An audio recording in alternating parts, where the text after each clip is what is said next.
Hello friends, मेरा नाम है साहिल और मैं आज आपको क्लास 7 की प्रश्नावली 3.1 पढ़ाने वाला हूँ। तो शुरू करते हैं। पहला क्वेश्चन हम पढ़ते हैं। अपनी कक्षा के किन्हीं 10 विद्यार्थियों की ऊंचाइयों का परिसर ज्ञात कीजिए। यानी कि आपकी कक्षा में कोई भी 10 विद्यार्थी आप चुन लीजिए और उनका परिसर ज्ञात कीजिए ऊंचाइयों का। तो हमने यहाँ पर विद्यार्थी 10 मान ली हैं, ABCDEFG, जो कि ठीक है। और इनकी हमने कुछ भी ऊंचाई मान ली है, आप भी कुछ भी ऊंचाई मान सकते हैं। ठीक। तो हमारा परिसर का सूत्र होता है बड़ा आंकड़ा माइनस छोटा आंकड़ा। बड़ा आंकड़ा यानी कि आप ये समझिए कि बड़ी संख्या में से हमें घटानी होती है छोटी संख्या। तो हमारा यहाँ सबसे बड़ा आंकड़ा कौन सा है? 8। तो बड़े आंकड़े की जगह हम रख देंगे 8, बीच में माइनस छोटा आंकड़ा। यहाँ पर हमारी सबसे छोटी संख्या है 3, तो 8 में से हम 3 घटा देंगे तो हमारा आंसर आ जाएगा 5, और यही हमारा करेक्ट आंसर होगा। यहाँ पर जरूरी नहीं है कि जो 5 आया है, आप जो भी मानेंगे उसमें से कुछ भी आंसर आ सकता है। प्रश्न 2 है हमारा, कक्षा के एक मूल्यांकन में प्राप्त किए गए निम्नलिखित अंकों को एक सारणीबद्ध रूप में संगठित कीजिए। यानी कि हमें ये कुछ अंक दिए हुए हैं, हमें इनकी एक सारणी बनानी है। तो हम सारणी कैसे बनाएंगे, आइए समझते हैं। यहाँ पर सबसे पहले हम अंक लिखेंगे। तो अंक हम कैसे लिखेंगे? यहाँ पर आप देख पा रहे होंगे कि यहाँ से 1 से लेकर 9 तक अंक हैं। यानी कि आप यहाँ पर लिखिए 1, 2, 3, 4, 5, 6, 7, 8 और 9 तक है। ठीक। इन्हें हम केवल एक बार उतार लेंगे। मिलान चिन्ह बनाना है, यानी कि हमें डंडी खींचना है कि कौन कितनी बार है। आइए समझते हैं इसको। तो यहाँ पर एक कितनी बार है? यहाँ पर एक केवल एक बार है, तो एक डंडी खींचेंगे। ये एक डंडी हमने खींच दी। ऐसी तरह हम 2 को देख लेंगे। 2 हमारा है 1 और 2, 2 हमारा 2 बार है, तो हम यहाँ पर 2 डंडी खींच देंगे। अब ऐसे ही हम 3 को देखते हैं। 1, 3 भी हमारा एक बार है, तो हम एक डंडी खींचेंगे। 4 को देखते हैं। 1, 2 और 3, 4 हमारा 3 बार है, तो हम 3 डंडी खींच देंगे। ठीक। 5 को देखते हैं ऐसे ही। 1, 2, 3, 4, 5, 5 यहाँ पर देखिए हम 5 डंडी नहीं खींचेंगे। 1, 2, 3 और 4 डंडी खींचेंगे, और 5वीं डंडी हम इस पूरे को काट देंगे, तो ये 5 का एक जोड़ा बन जाता है। 5 डंडी हमें ऐसे खींचनी पड़ती हैं। 4 हम सिंगल खींच देते हैं और 5वीं डंडी से हम काट देते हैं। अब मान लीजिए इसके आगे होता 6 बार होता, तो फिर हम अलग से डंडियां खींचते, और उसका अगर जोड़ा बन जाता तो फिर 5 से काट देते। अब हम 6 को देखते हैं। 1, 2, 3, 4, 6 4 बार है, इसलिए हम 4 डंडी खींचेंगे। 1, 2, 3 और 4। 7 को देखते हैं। 1 और 2, 7 केवल 2 बार है, तो यहाँ पर 2 डंडी आ जाएंगी हमारी।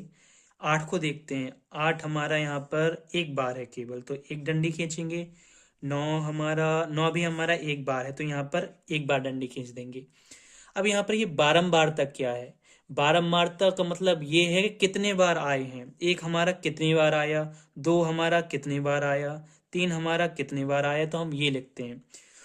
तो जैसे कि हमने ये डंडी खींचे, आप डंडी से ही जान सकते हैं। एक एक बार आया, इसलिए हमने एक डंडी खींची, तो यहाँ पर एक लिख दीजिए। 2 कितने बार आया? 2 डंडी यानी 2 बार आया। 3 कितने बार आया? एक बार आया। 4 कितने बार आया? 3 डंडी है यानी 3 बार आया। 5 कितने बार आया? 5 बार आया। 6 कितने बार आया? 4 बार आया। 7 कितने बार आया? 2 बार आया।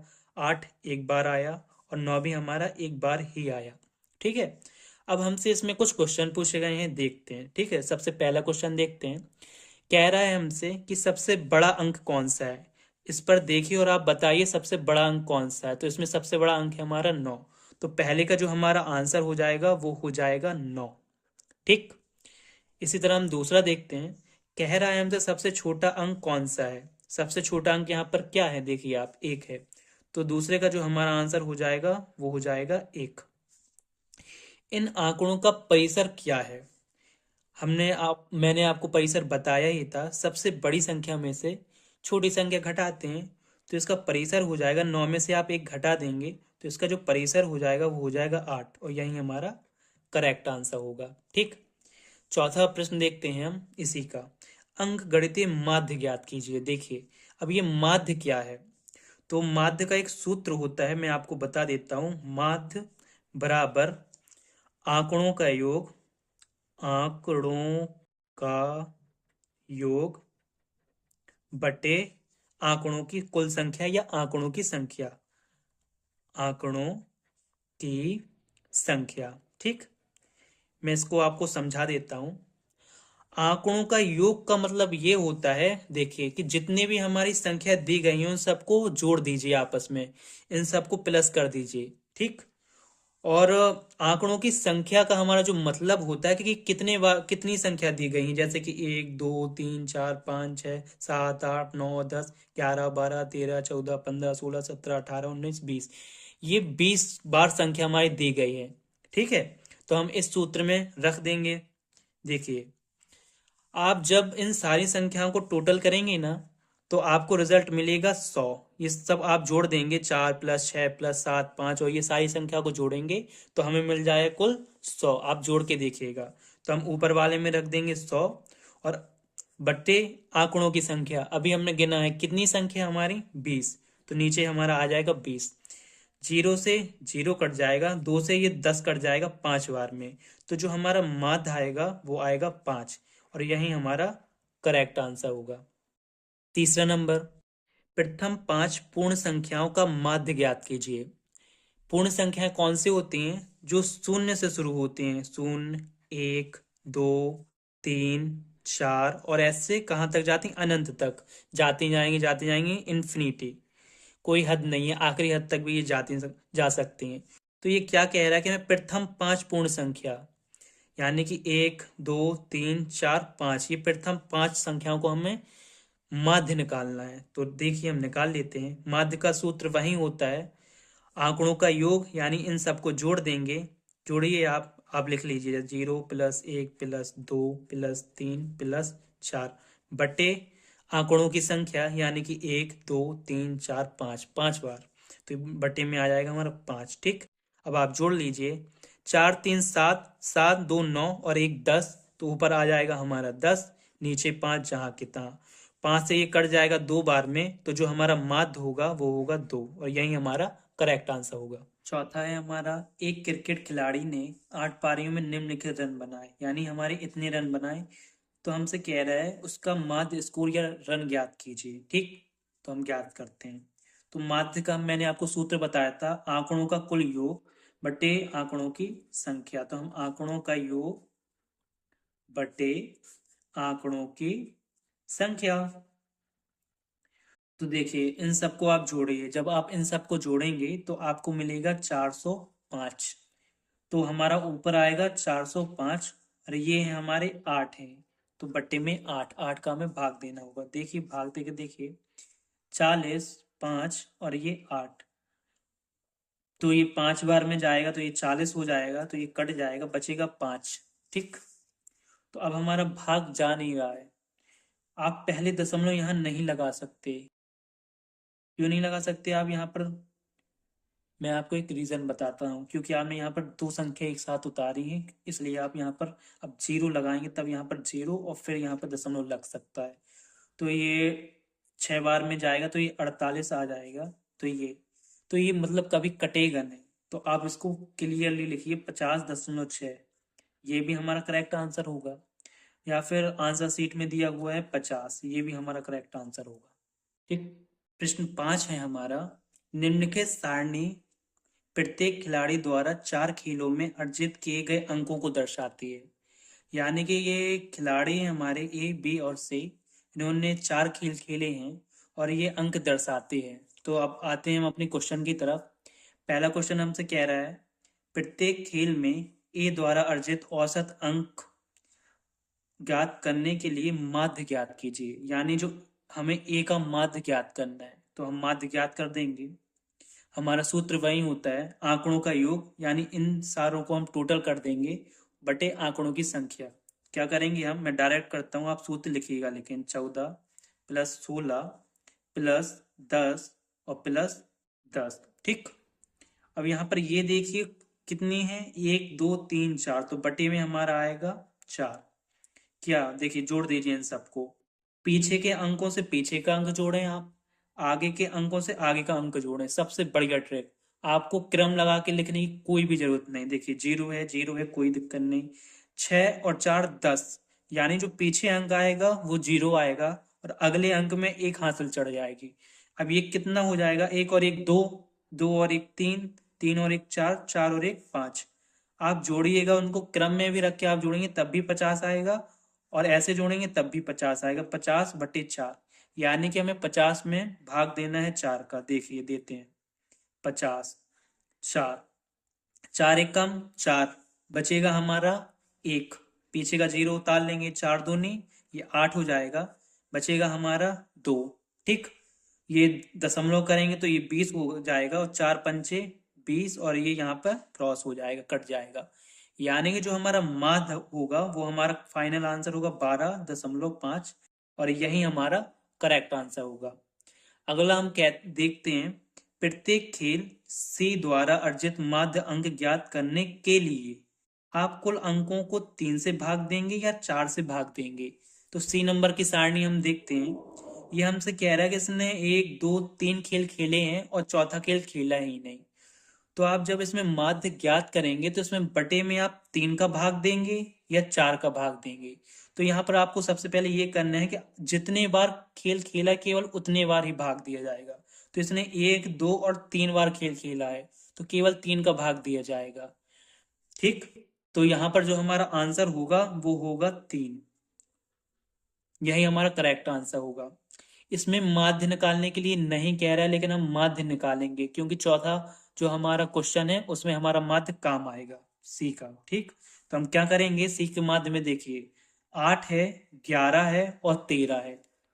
तो हम इन तीनों को जोड़ देंगे, 8 11 और 13, और ये कितने बार हैं, 3 बार हैं, तो 3 का हम इसमें भाग लगा देंगे। ठीक, तो यहाँ पर देख लेते हैं हम, जोड़िए इनको, पीछे के अंकों से पीछे का अंक जोड़िए। देखिए 3 और 1 4, 4 में 8 जोड़ेंगे तो ये हो जाएगा 12, आगे वाले में एक हासिल चली जाएगी तो 1 और 1 2 और 1 3, तो ये हमारा हो जाएगा 32। 32 में अगर हम 3 का भाग देंगे, देखिए मैं डायरेक्ट भाग देने की कोशिश करता हूँ, आप भी ऐसे ही कीजिएगा। देखिए 3 एकम 3, बचेगा 2। ठीक, 2 बचेगा, अब भाग जाएगा नहीं तो दशमलव हम लगाएंगे तो ये 0 हो जाएगा। ठीक, और ये 3×6 = 18 हो जाएगा, फिर 2 बचेगा, फिर 6, ये जाता जाएगा जाता जाएगा, तो 1.666 इसका जो होगा करेक्ट आंसर होगा। लेकिन ये इसका आंसर नहीं है, ये हमने चौथे के लिए निकाला है और ये जो है ये इसका करेक्ट आंसर है। ऐसे ही हम तीसरा नंबर देखते हैं, बी ने सभी 4 खेलों में भाग लिया। ठीक, आप उसके अंकों का माध्य किस प्रकार ज्ञात करेंगे, इसमें माध्य निकालने के लिए कह रहा है। कह रहा है कि देखिए बी ने तो चारों खेल खेले हैं, ठीक, जिसमें से पहले खेल में उसको 0 मिला है। देखिए 0 मिला हो, ये खेला है उसने खेल, इसलिए इसको जोड़ा जाएगा। ठीक, तो चौथे में हम क्या करेंगे, तो क्या करेंगे, इन सबको जोड़ेंगे। 0 है हमारा, 8 है, 6 है और ये 4 है, ये सब जुड़ जाएंगे और यहाँ पर कितने का भाग देंगे हम, 1 2 3 और 4 का भाग दे देंगे। जोड़ दीजिए, 6 4 10 और 8 18 हो जाएंगे, 4 का हम भाग दे देंगे। ठीक, यानी कि हमें 18 में भाग देना है 4 का। 4 चौके 16, बचेंगे 2, भाग नहीं जाएगा, दशमलव लगाएंगे तो यहाँ पर 0 हो जाएगा। 4 पंचे 20 और ये, तो हमारा जो माध्य आएगा वो आएगा 4.5 और यही हमारा जो होगा करेक्ट आंसर होगा। देखिए किसका प्रदर्शन सबसे अच्छा है, ए बी या सी का। तो देखिए हमने यहाँ पर सी का माध्य निकालने के लिए नहीं कह रहा था, लेकिन हमने यहाँ पर माध्य निकाला। क्यों निकाला, क्योंकि हम तीनों की माध्यों की तुलना कर सकें कि किसका माध्य सबसे ज्यादा है। ये ए का माध्य है, ये सी का माध्य है और ये बी का माध्य है। तो प्रदर्शन किसका सबसे अच्छा रहा, 12.5 ए का। तो हम यहाँ पर लिख देंगे ए का प्रदर्शन अच्छा रहा या सबसे अच्छा रहा। ठीक, अच्छा रहा। ठीक, यही हमारे आंसर होंगे। प्रश्न 6, विज्ञान की एक परीक्षा में विद्यार्थियों के एक समूह द्वारा 100 में से प्राप्त किए गए अंक। ठीक, विद्यार्थियों ने, कुछ विद्यार्थियों ने 85, कुछ ने 76 90 ऐसे करके हमें अंक दिए हुए हैं। ठीक, तो हमारा पहला क्वेश्चन क्या पूछा है, देखिए विद्यार्थियों द्वारा प्राप्त सबसे अधिक अंक और सबसे कम अंक। तो मैं पहले लिख देता हूँ यहाँ पर सबसे अधिक अंक। ठीक, किसने किया, देखिए आप यहाँ पर 85 नहीं, 90, 95, यहाँ पर 95 सबसे ज्यादा है, तो पहले का जो हमारा आंसर होगा वो 95। और इसी में हमसे कह रहा है सबसे कम अंक, तो हम कर देंगे यहाँ पर लिख देंगे सबसे कम अंक। किसने प्राप्त किए सबसे कम अंक, आप यहाँ पर देख लीजिए, यहाँ पर ये 39 या 39, तो ये हमारा पहले का आंसर होगा। दूसरा देखेंगे प्राप्त अंकों का परिसर। परिसर हम कैसे ज्ञात करते हैं, सबसे बड़ा आंकड़ा माइनस छोटा आंकड़ा, यानी कि हम 95 में से 39 घटा देंगे। ठीक, तो ये 15 हो जाएगा, 15 में से हमारा 9 चला जाएगा तो बचेगा 6, एक यहाँ से चला जाएगा तो ये 8 हो जाएगा, तो ये 56 बचेगा। तो हमारा जो परिसर होगा वो होगा 56। ये हमारे दूसरे का आंसर होगा। अब है समूह द्वारा प्राप्त माध्य अंक। ठीक, अब हमें माध्य निकालना है। माध्य अंक का मतलब है कि जो हमारे ये हैं इन सब का हमें माध्य निकालना है। तो माध्य का हमारा सूत्र होता है, क्या होता है, आंकड़ों का योग बटे आंकड़ों की संख्या। तो हमें सबसे पहले इन सबको जोड़ना है, इन सबको जोड़ना है।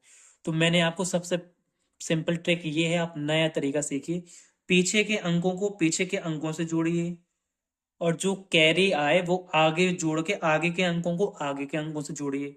हम ट्राई करते हैं, देखिए ये 5 है, 5 और 1 6, 6 5 11, 11 6 17, 17 और 8 7 दूनी 14 15, यानी 25, 25 में हमें 9 जोड़ना है, तो ये हो जाएंगे हमारे 34।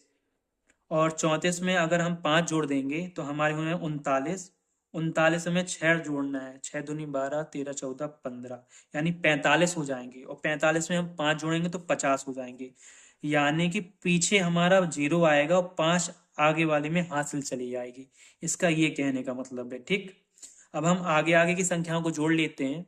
देखिए 7 5 12 हो जाएंगे, 12 में हम 8 जोड़ेंगे 20, 20 में 9 जोड़ेंगे तो 29 हो जाएगा, 29 में हम 5 जोड़ेंगे तो 34, 34 में हम 4 जोड़ेंगे तो कितना 38, 38 में 3 जोड़िए 41, और ये हो जाएगा 49, ये हो जाएगा 58, 58 में हम 7, 58 में हम 7 जोड़ देंगे तो ये कितना हो जाएगा, ये हो जाएगा 65, और 65 में हमें 8 और जोड़, 65 में हम अगर 8 जोड़ देंगे, 5 दूनी 10 11 12 13, तो यानी कि ये 73 हो जाएगा। ये 730 बनना है अपना, ये सबसे बढ़िया ट्रिक है, 730 बनना है। अब ये देखिए कितनी बार दिया गया है, 1 2 3 4 5 6 7 8 9 और 10 बार दिया गया, यानी बटे का 10। ऊपर नीचे देखिए, ये जीरो से ये जीरो कट जाएगा, नीचे का बटे का एक लिखा नहीं जाएगा, तो इसका जो करेक्ट आंसर होगा वो होगा 73, इसका करेक्ट आंसर होगा। 7वां है, 6 क्रमागत वर्षों में एक स्कूल में विद्यार्थियों की संख्या निम्नलिखित थी। जैसे कि मान लीजिए कोई भी वर्ष था तो पहले इतने विद्यार्थी थे, फिर दूसरे वर्ष में इतने हुए, तीसरे में इतने, ये अलग अलग आंकड़े हमें दिए गए हैं। कह रहा है इस समय काल में स्कूल के विद्यार्थियों की माध्य संख्या, यानी हमें माध्य पूछ रहा है, यानी आंकड़ों का योग बटे आंकड़ों की संख्या। मैं बार बार सूत्र नहीं लिखता हूँ, केवल जोड़ते हैं, इसको मैं लंबा नहीं करता हूँ, वैसे ही जोड़ते हैं जैसे हमने अभी जोड़ा। देखिए जीरो का कोई महत्व नहीं, ये पीछे 3 है और इसमें पीछे 5 है, तो यानी सबसे पीछे जो हमारा आएगा वो आएगा 8। ठीक, सबसे पीछे 8। अब सेकंड नंबर देखते हैं, यहाँ पर 2 है, यहाँ पर 4, 4 और 2 6, 6 1 7, 7 5 12, 12 और 7 19, 19 और 5, ये हमारा हो जाएगा 24। तो हासिल अगले वाले में चली जाएगी और पीछे जो हमारी संख्या आएगी वो आएगी 4। 8 और 2 10 हो जाएगा, 10 5 15, 15 और 7 हमारा हो जाएगा 22, 22 और 6 28, 33 हो जाएगा ये हमारा। तो यानी कि ये 3 और आगे जो हासिल आएगी यहाँ पे 3 आ जाएगी। ठीक, 3 और 2 5, 5 2 7, 7 2 9, 9 1 10, 1 11 और 1 12, यानी कि ये 12 3 48। तो हम टोटल करेंगे तो 12 348 ये हमारा हो जाएगा। और कुल कितने आंकड़े हैं, 1 2 3 4 5 6, यानी इसमें हमें 6 का भाग देना है।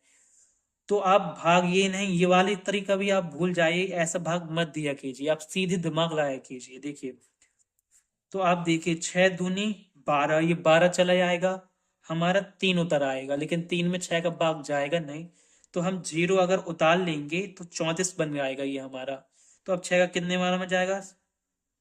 6 पंचा 30 बार में जाएगा, तो हमारा बचेगा 4 और ये 48 बन जाएगा, और 8 बार में और चला जाएगा। तो जो हमारा माध्य होगा वो होगा 2058।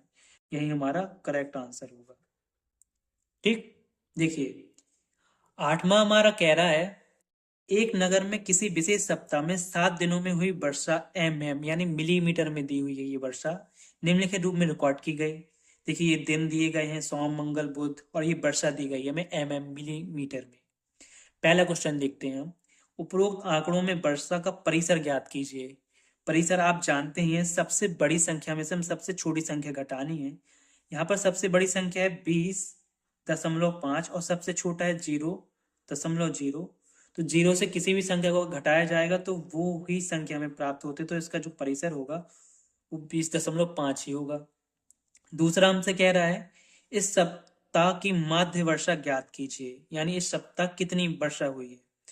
अब इनको हम देखते हैं। ठीक, तो 0 का तो अपना कोई महत्व नहीं है। पहले सबसे पहले हम इन सबको जोड़ने की कोशिश करते हैं। 12.2, 2.1, फिर हमारा 20.5, 5.5 और 1.0। दशमलव को कैसे जोड़ा जाता है? दशमलव के नीचे दशमलव होना चाहिए और दशमलव के साइड वही संख्या और इस साइड दूसरी संख्या। जोड़िए, 5 दूनी 10, 2 12 और 1 13, यानी ये 13 एक हाथ से लाएं। 2 1 3, 3 2 5, 5 दूनी 10 और 1 11, 2 1 3 और 1 4, यानी 41.3 कुछ आ जाएगा। ठीक, हमने ये जोड़ा तो आंकड़ों का योग हमारा है 41.3 बटे आंकड़ों की कुल संख्या 1 2 3 4 5 6 7। तो इसका हम 7 का इसमें हम भाग दे देंगे।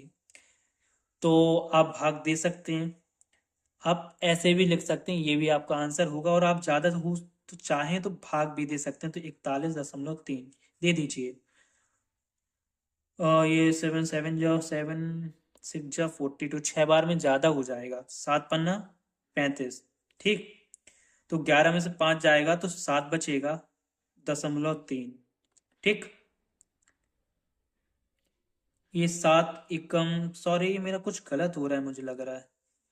सॉरी, यहाँ पर 6 है, वहीं तो मैं कहूँ ये दशमलव यहाँ पर आ जाएगा, ये 63 बन जाएगा। ठीक, तो यहाँ पर उस 9 बार में चला जाएगा तो ये 63 भी हमारा पूरा कट जाएगा। तो हमारा जो आंसर होगा करेक्ट वो होगा 5.9, और यही हमारा करेक्ट आंसर होगा। और तीसरा देखते हैं हम, कितने दिनों वर्षा माध्य वर्षा से कम रही। माध्य हमारा ये है, तो इससे कम, एक दिन, दूसरा दिन, तीसरा दिन, चौथा दिन और 5 दिन, 5 दिन कम रहे इससे। तो हमारा ये आंसर होगा 5 दिन। 5 दिन वर्षा माध्य वर्षा से कम रही। प्रश्न 9 है, 10 लड़कियों की ऊंचाई सेंटीमीटर में मापी गई और निम्नलिखित परिणाम, यानी ये 10 लड़कियां हैं और इनकी ये सेंटीमीटर में हमारे पास लंबाई दी हुई है। ठीक, तो सबसे पहला क्वेश्चन हमसे पूछ रहा है, सबसे लंबी लड़की की लंबाई कौन सी है? इसमें सबसे बड़ा अंक 150 से कोई बड़ा नहीं है, तो 151 है यहाँ पर। तो हमारा आंसर होगा 151, ये हमारा पहले का आंसर होगा। दूसरा कह रहा है, सबसे छोटी लड़की की लंबाई, सबसे छोटी लड़की हमारी 135 से 128 से छोटा नहीं, तो हमारा सबसे छोटा जो आंसर होगा वो 128, दूसरे का आंसर हो जाएगा हमारा। तीसरा हमसे पूछ रहा है, इन आंकड़ों का परिसर ज्ञात कीजिए, यानी सबसे बड़े आंकड़े में से हमसे सबसे छोटा आंकड़ा घटाना है। देखिए 151 में से हमें 128 घटाना है, तो 11 में से 8 चले जाएंगे तो ये 3 बचेगा, यहाँ पर 4 बचेगा, तो 4 में से 2 गए तो 2, तो हमारा जो परिसर होगा वो 23 आ जाएगा। चौथा है हमारा, लड़कियों की माध्य ऊंचाई ज्ञात कीजिए, यानी कि इनका हमें माध्य निकालना है। तो माध्य का सूत्र ये होता है कि आंकड़ों का योग बटे आंकड़ों की संख्या। मैंने पहले से यहाँ पर आपके लिए आंकड़े ये जोड़ के रखे हैं।